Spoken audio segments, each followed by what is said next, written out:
November 14th is World Diabetes Day. But what is the history of World Diabetes Day? Why is this day so important to those with diabetes around the world?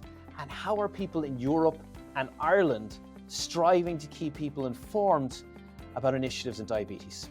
I'm Dr. Barry Fitzgerald, and I'm delighted to be joined by Jean Langford to answer these questions on diabetes and lots more besides. Great to speak to you today, Jean. How are you doing? Thanks so much, Barry. I'm great. I'm really, really good. How are you? I'm great. Thanks very much for asking. Let's get to it. And before we get into the questions, I just want to ask you to perhaps briefly introduce yourself to the viewers. Thank you. Yeah. Hi, everyone. My name is Jean Langford, and I am from Limerick in Ireland. I've had type 1 diabetes for 16 years now, and it's brought me on an amazing journey through advocacy, and it's brought me into my current career and my studies at the moment to become a clinical dietitian. So I've managed to find the silver linings in it, and I'm delighted to be doing this to celebrate World Diabetes Awareness Month. Fantastic. Well, I think what we should do is to start things off. I guess there's a lot of people out there who may be unsure of what diabetes actually is. What is diabetes? So, diabetes is a chronic illness. It can impact people in a lot of different ways. There are 14 different types. People often think that there's two types, but there's actually 14. But the umbrella word of diabetes covers all of these different chronic illnesses. That means that people have either a deficiency in insulin or are unable to produce insulin to regulate how food is broken down into energy in their body. I can imagine that there's a lot of people out there who know someone who has diabetes or they have it themselves. What, Jean, are the hard numbers behind diabetes? So I don't have these off the top of my head, but I do have them to hand. So there are 537 million adults living with diabetes. This number is expected to rise to 643 million by 2030 and 783 million by 2045. Almost one in two of these adults with diabetes remain undiagnosed, which is crazy to think people are walking around at the moment without that diagnosis. The majority have type 2 diabetes, which we'll talk about in a bit, and more than 3 in 4 people with diabetes live in low and middle income countries. So, more than 1.2 million children and adolescents live with type 1 diabetes, and diabetes sadly caused 6.7 million deaths in 2021. Those numbers are absolutely, staggering. To hear that currently you're looking at almost 540 million people around the world with diabetes, 1 in 10 individuals. It's just really, it's mind-boggling, I have to say. And you mentioned earlier on, and mentioned in some of those figures that you presented, that there are different types or versions of diabetes. You said there were 14 different types. You have type 1 diabetes. What is type 1 diabetes, and how is it different from another one you just mentioned, which is type 2 diabetes? And a little follow up on this: how do you manage your diabetes on a daily basis? So, type 1 diabetes is the complete inability to produce insulin. It's an autoimmune condition where the insulin producing cells, the beta cells, have been destroyed by the immune system. So, for example, if I maybe got a virus or if something happened that triggered my immune system to go into overdrive, it attacked my own beta cells by accident, quite unfortunate. And it means that I cannot produce insulin at all.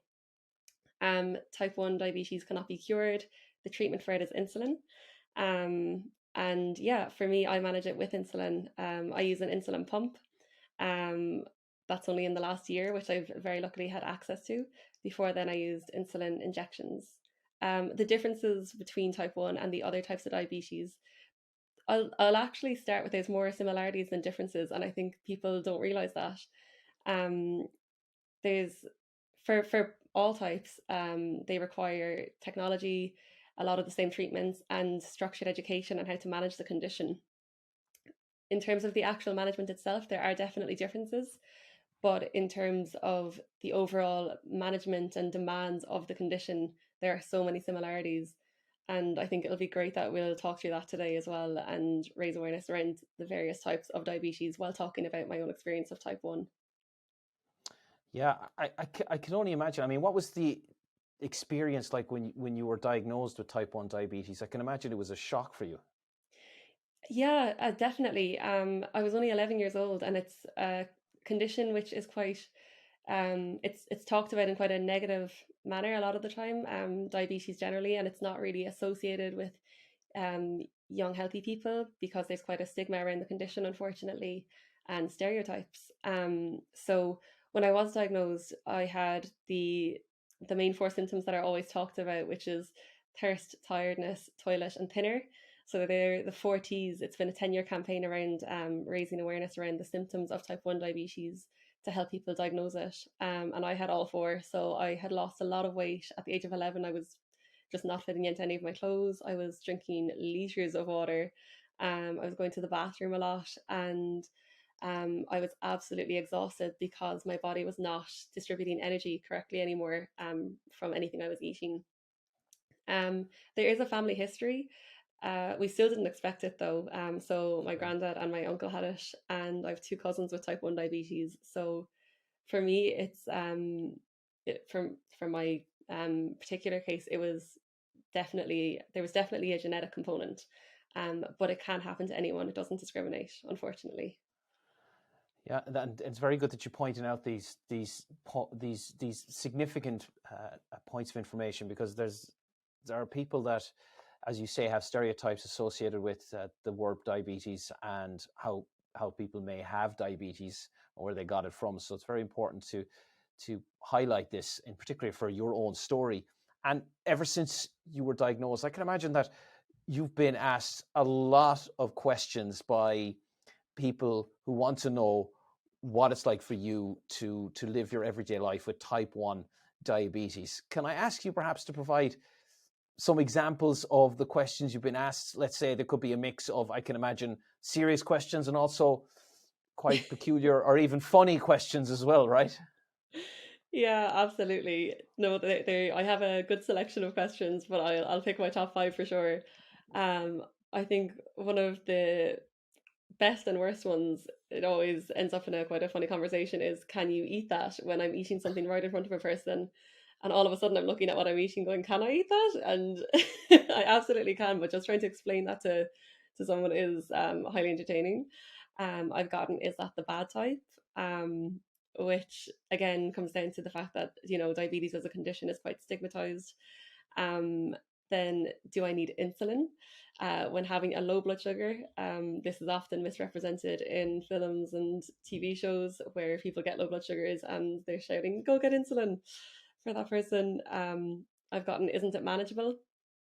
And my comparison to this is, I always say, aren't children manageable? It's there's a lot of parallels that can be drawn between the two. And then about my insulin pump, I've got, is that a walkie-talkie? Which I always have fun with. Yeah, I can imagine. I can imagine those questions are quite interesting. Or is it some sort of tracking device or something like that? I also very interested that you point out the the flaws in many Hollywood films in relation to how they portray it, and surely these organizations, as someone who myself who studies popular culture and looks at the science and engineering that's really in the films, surely these films are being involved people consulting them on that detail. But you're saying it crops up so often at this stage that it's as if it's become Hollywood gospel in relation to diabetes. Is that the case? It's a funny one. You would think that they would involve people with the condition in these discussions. Like in the last couple of years, there's been a lot of campaigns amongst a lot of different groups of people with different chronic illnesses or issues, and it's nothing about us without us. So it's to include people living with that lived experience in the conversations and in those decisions. I'm hoping it's changing, but yeah, definitely in the past, I don't believe that was that was added in when they were making those decisions on how they were going to present diabetes. Um, so yeah, hopefully it's all changing anyway. Well, I hope so too. And speaking, as I say, as someone who analyzes films to figure out the science and engineering, uh, there's tons of errors and mistakes in these.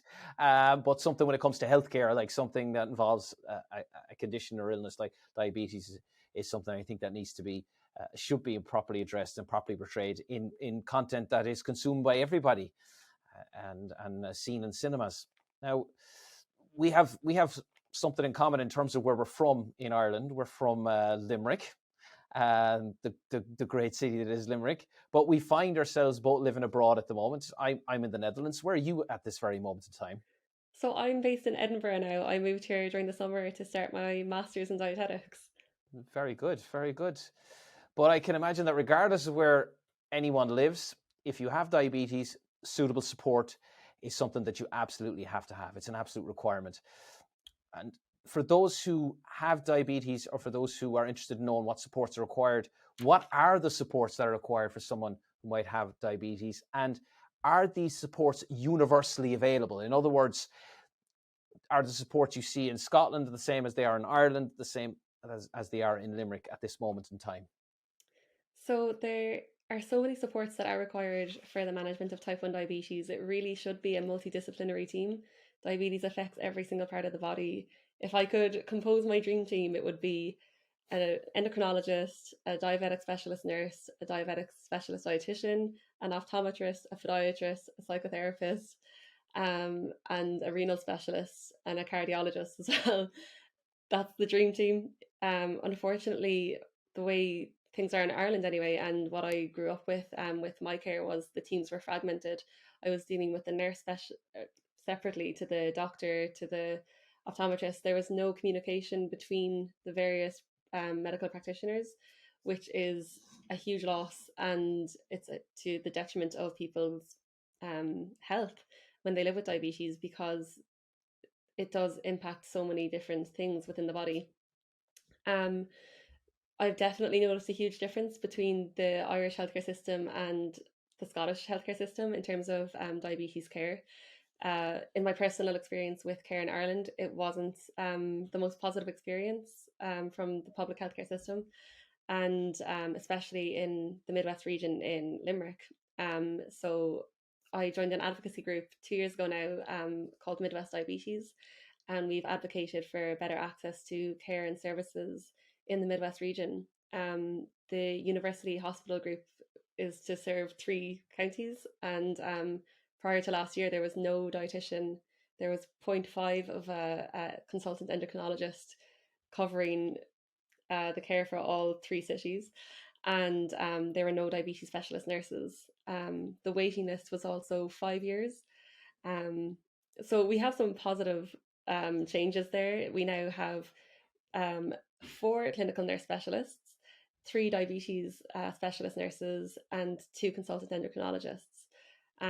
So it just goes to show that when we advocate for what we need and ask for what we need, it can happen and things can change. So it's really exciting to see that the services in Limerick are finally improving.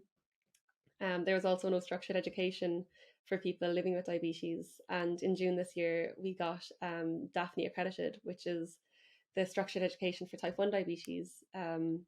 So that's due to be implemented at the end of this year, which is really exciting as well. It means that people living with diabetes who are insulin dependent are going to have access to this structured education on how to take their insulin and eat normal, or eat as normally as possible.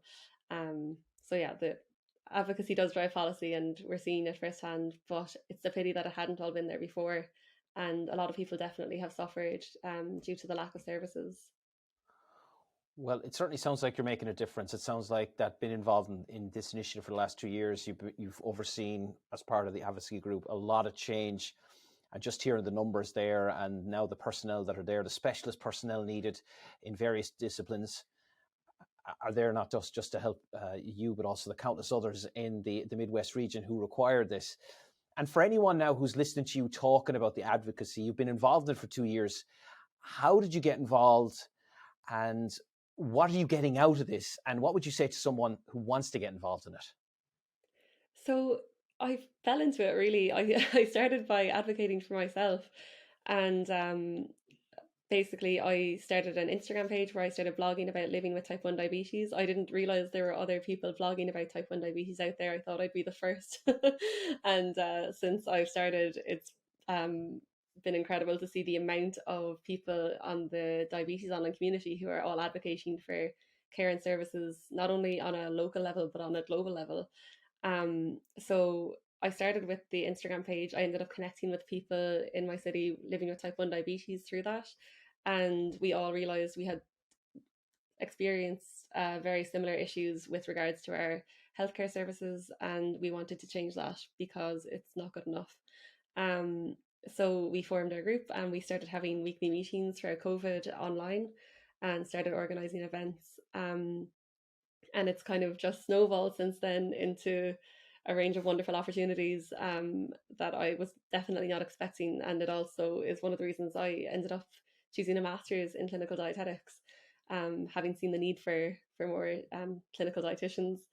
And for anyone who wants to get into it, there's no word to describe what you get out of it. You meet so many people, you end up in the most incredible opportunities, and yeah, for me anyway, I couldn't have had a more positive experience, and it's definitely not what I was expecting. My expectations were simply for the services in Limerick to change. I didn't expect to move country, change jobs, and start a master's as a result of it all. You never know what doors will be opened up when you start to do things like this. It's wonderful to hear that you've had so many positive steps and positive changes that are happening, and then now it's in some ways has defined where your career might end up going in the future. It's wonderful to hear that, and I hope that others hearing you talk about this will perhaps follow suit. Just so we get this in early, the Instagram page. What's the handle so people can follow you? It's I you know what? It's a funny one. I like would only associate it with diabetes. It's the underscore dia underscore being being underscore mindset. But a few people have said to me they thought it was something to do with gods, like deity. Thought it was Yeah, like the god like mindset. So I can't yeah. change it now. It's stuck. Yeah, it's stuck. Well, I think you still can. I mean, I've changed my Instagram handle on Have one of my you? accounts. Yeah, I have. Yeah, so you can change it, but now you have a loyal following. I think, don't you? You have a lot of people who are interested in and hearing what you've got to share on Instagram, right? Oh, the diabetes online community is amazing. Yeah, like just it's I don't know if it's a following as such. It's like it's conversations back and forth about how we can create change, and yeah, it's very much a community. So I'm sure they would know if I changed my name and they'd still know who I am. I'd hope Yeah, they so. would. They would, and it's interesting you point out the community, because we did have an opportunity to meet at a conference on diabetes, and that's how we're speaking now. And I got a glimpse at this community, and I have to say, it was the first time that I had come across this type of community, and that all of you working together to try and to promote education, to promote awareness on diabetes. It's fantastic to see. I have to say, it's really, really a brilliant to see. And part of this awareness element is to make sure that there is some sort of structured education for those who have diabetes and those who may know people who have diabetes. And why is education diabetes so important to everyone? So I'm talking about everybody. Why is it absolutely something we have to do? On a wider scale, I mean, as we were talking about earlier, there's 1 in 10 people living with diabetes, um, but there are 1 in 2 adults walking around at the moment who are undiagnosed. And when people are walking around undiagnosed with any form of diabetes, it's it can be detrimental. It can be fatal, and it's so important that people are aware of the signs and symptoms of diabetes, that they know what to look out for, that they go and get checked annually and they get screened, especially if they have any genetic factors. It's so incredibly important to get that detected early, because a lot of the time, what can happen is when by the time people are diagnosed, they're either in a critical state or they've had complications develop. So it's so important that people get checked early, get screened early, and get that access to whatever tools, technology, medication that they need as early as possible to prevent any complications and to prevent any health issues. And I wholeheartedly agree with this, that for anyone who may suspect that something is amiss, or something's wrong, go get yourself checked out. Um, the best that they'll say is that there's nothing wrong, and just be safe, rather than sorry. And I think that's a nice link to the next thing that we want to talk about, and that is November 14th, which is a hugely significant day for those with diabetes and those who are helping to manage diabetes. The theme for 2022, for November 14th, which is World Diabetes Day, is education to protect tomorrow. Could you perhaps just give us a little bit of history behind World Diabetes Day? Absolutely. So World Diabetes Day is marked as the 14th of November because of Sir Frederick Banting, who co-discovered insulin in 1922. So the day is marked by his birthday to celebrate and to raise awareness around diabetes. Um, the day is such an incredible day for people living with diabetes to, spread awareness, come up with campaigns, come together. I'm seeing people all over the world at the moment doing a variety of different events. They're going blue for diabetes. They're lighting up fountains in their local universities or cities. They're getting blue balloons and bouncing them around the place for the blue balloon challenge. They're wearing their blue circle pin. It's such an incredibly important day to mark, and especially this year as it marks the centenary of the discovery of therapeutic insulin as a treatment for type 1 diabetes. So before the discovery of insulin, type 1 diabetes in particular was a fatal condition. It was a death sentence on diagnosis. So the day is pretty special to celebrate, given that it's the reason that myself and others living with type 1 diabetes can live the lives that we live. So World Diabetes Day is not just a celebration of what has been done in relation to the treatments. It's a celebration of life. It's a celebration of the possibility of life, and to be able to have a life similar to those that who do not have diabetes. And for many people, they just take it for granted. And it's as you say, it's this opportunity to mark this as something that has changed countless lives in the last 100 years. The theme for 2022 is education to protect tomorrow. Why has this theme been picked for 2022? Why is it important that this is the theme? So there's an overarching theme for for 3 years in a row, for 2021, 22, and 23. And that overarching theme is access to care. And the education element is particularly important. Education is very important for healthcare practitioners to be able to identify the symptoms of all types of diabetes so that they can diagnose people who are coming to them early with this and not send them away and, for complications or that people's health to be affected, basically. So that's the first component of it, is for healthcare practitioners to know the signs and symptoms of diabetes and to know how to support their patients living with diabetes, in terms of education on how to manage their insulin ratios or how to eat well and live well, and how to manage lifestyle factors where necessary. The second part is for people with diabetes themselves. So people living with diabetes manage their condition 98.88% of the time of the year. They'll spend an average on 3 hours with their healthcare practitioners. For the rest of that time, they're spending all of their time on their own with their diabetes, self-managing. So the reason education is such an important theme is that people living with diabetes, they're not healthcare practitioners themselves. They didn't choose to become a full-time nurse or doctor or dietitian. So they absolutely need structured education on how to adjust their insulin ratios, on how to eat so that they can live as normal a life as possible and as healthy a life as possible. Um, so the education, I think, is the most important theme of the overall 3 year series. And I've seen the benefits of getting structured education myself firsthand a lot later into my diagnosis, and I wish I'd had it sooner. So I'm quite passionate about this theme. Well, very good. And of course, it's important that you did receive the education sooner rather than later. So you may say that I wish I had received it, but you did receive it, and that's the important thing. Now, you mentioned earlier on a color, this color blue, and you also mentioned, I think you mentioned a blue circle, and with many campaigns, World Diabetes Day included, there's a symbol, there's a color. What is the symbol or color? And of course, we already know the answer here for World Diabetes Day. So the color is blue and the symbol is the blue circle. Um, Yes, it and was, I have mine here, you have yours right there here. at the So ready. I Excellent. do. I will be wearing this for the week for the week, 2 weeks or so of associated with World Diabetes Day and World Diabetes Month. I'll be wearing it, so I'll have it on. There it is. Excellent. I love to see it.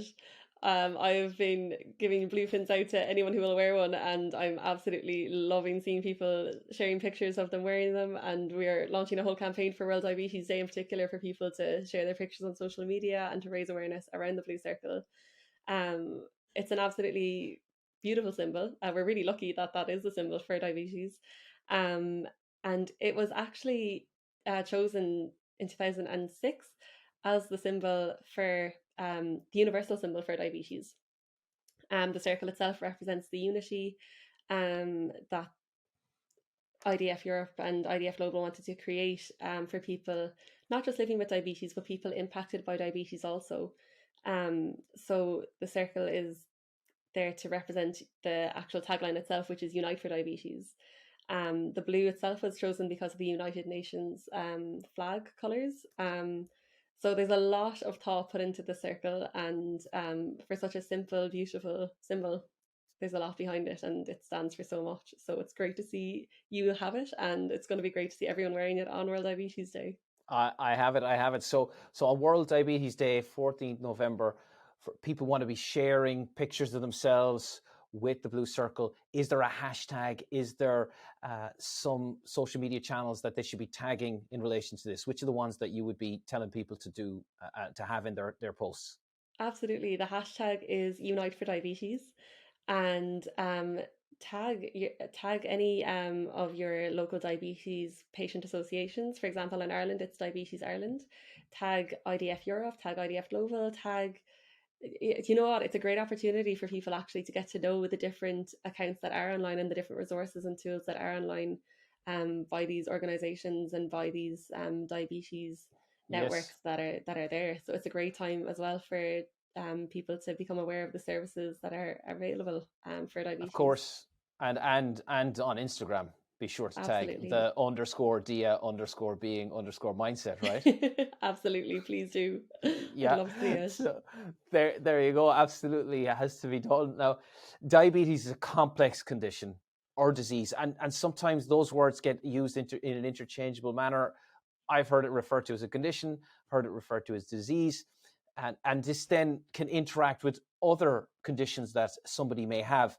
Why is it then so important for healthcare systems to prepare themselves to manage diabetes?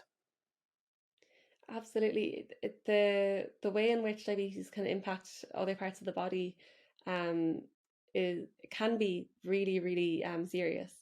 So it's so important that, you know, the healthcare system does find a way to be able to provide the supports that people need and want as well, to try and prevent complications down the line. The cost is huge for the healthcare system, but the cost is much bigger for that person who then has a comorbidity or who has a secondary long-term illness or a complication of any form. So for that person, you know, it's their health that is the cost, which you just can't put a price on. So it's absolutely of paramount importance that, you know, infrastructure is put in place to support people, like I was saying earlier, in this kind of multidisciplinary team manner. And other countries do it. They do this, and it is possible. It's just a matter of trying to structure it in a way here that is sustainable and that people can actually access the services also. Of course, and it's also about having the services there in the first place. You mentioned that there's been a significant improvement in relation to the services that are available in the Midwest region in Ireland, and you want that enhancement of services to continue. You want the education to be there, you to be able to not only inform people how to manage it, to manage the condition or disease themselves, but also that they know those people are there for them to reach out to, and then all the other things that have to fall into place as well to help people to, as you say, to do the things that you're doing. You're very fortunate. You have had the supports at the right time. You've had the education at the right time. You're living your life, and you're able to do the things that you want to do. Um, and I think that, you know, for someone, I don't have diabetes. I don't have any type, and there's no history of it in my family. So it's not something that I've had to grow up with or that I've heard people talking about. But as I've grown older, you start to hear about people who are developing it, and sometimes they have misunderstandings in relation to it as well. So I wonder then, you know, that I think for some of them, they feel that, can I go to the healthcare services and will there be the right services there? And what would you say to people who are perhaps concerned? Because we've talked about the shortfall that may have been there in the past. We talked about how it's improved. For those who might be concerned in the future, perhaps that they may develop diabetes or there may be a family history of it, what would you say to them to reassure them?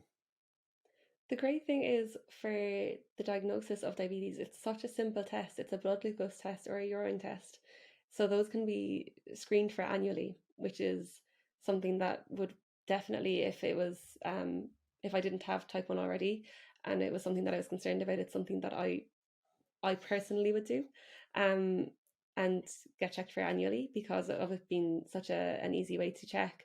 Um, Outside of that, in terms of the services and access to care, I would definitely suggest advocating and writing to politicians about the issues with your local healthcare services if you've already identified that there are gaps there. Because having had first-hand experience of writing letters to our local politicians in the Midwest region and now seeing these changes in just 2 years, um, it's definitely worth, even if it doesn't impact you currently, it impacts other people in your community and it could impact you at some point. If you have any concerns about the pitfalls of your healthcare system, write letters to your local politicians and let them know that these issues exist and advocate for these to be changed and to be improved.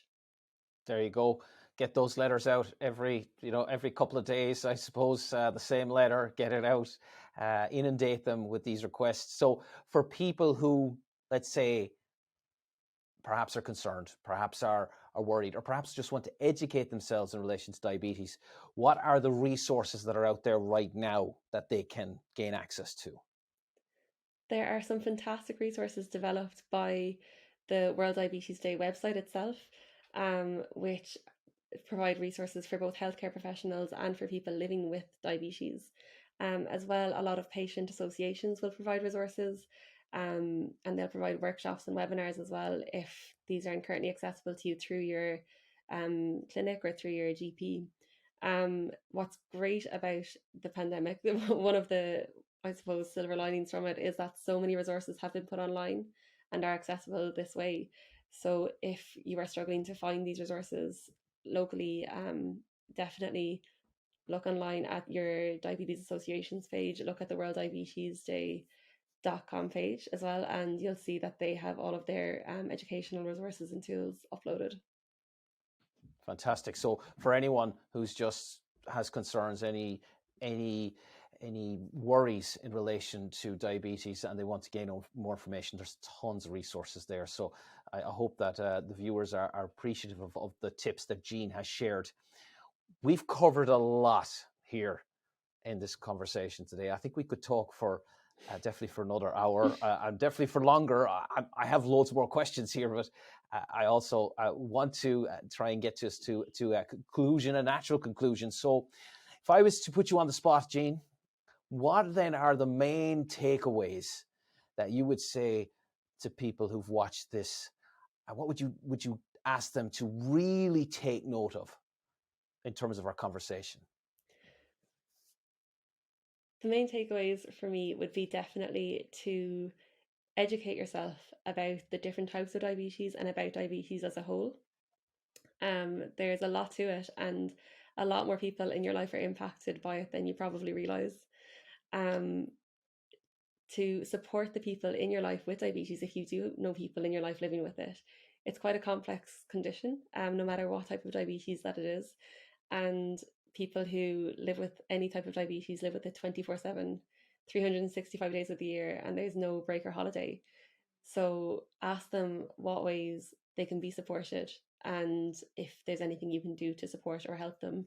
Um, and lastly, it would be to get your annual screenings and talk to your doctor or your nurse if you have any concerns about diabetes, and get that blood test or urine sample if you have any family history, and just keep getting checked and tested for diabetes and keep an eye for the signs and symptoms, which are thirst, tiredness, thinner, and toilet for type 1 diabetes. So to keep an eye on those four symptoms if you have any concerns.